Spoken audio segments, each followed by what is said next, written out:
ایک گاؤں میں دو دوست رہتے تھے، علی اور بلال۔ دونوں بچپن سے ساتھ کھیلتے پڑھتے اور ہر کام مل کر کرتے تھے۔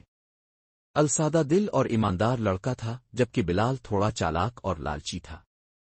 الفاق دن علی کو کھیت میں کھدائی کرتے ہوئے ایک مٹی کا گھڑا ملا جس میں سونے کے سکے بھرے ہوئے تھے۔ بہت خوش ہوا اور فوراً بلال کو بلایا۔ کیوں بلال، اللہ نے ہمیں کتنی بڑی نعمت دی ہے، نے خوشی سے کہا۔ بلال کی آنکھوں میں لالچ چمکنے لگا۔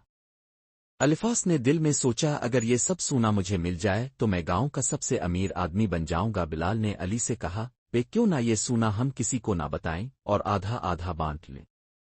نے خوشی سے حامی بھر لی۔ مگر اگلی رات بلال چپکے سے علی کے گھر گیا اور اسے زہر دے کر مارنے کا منصوبہ بنایا۔ آقا سارا خزانہ صرف اسے مل جائے، لیکن قدرت کو کچھ اور منظور تھا۔ کا وفادار کتا زور زور سے بھونکنے لگا۔ جاگ گیا اور بلال کو رنگے ہاتھوں پکڑ لیا۔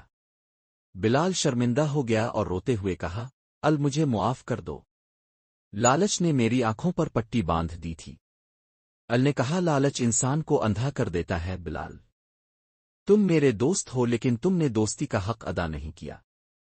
آخرکار علی نے بلال کو معاف کر دیا، مگر اس دن کے بعد وہ ہمیشہ محتاط رہا اور سیکھ لیا کہ ہر مسکراہٹ کے پیچھے وفا نہیں چھپی ہوتی۔ سبق: لالچ انسان کو اندھا کر دیتا ہے اور دوستوں میں بھی دراڑ ڈال دیتا ہے۔ ایماندار اور سچائی ہی اصل دولت ہے۔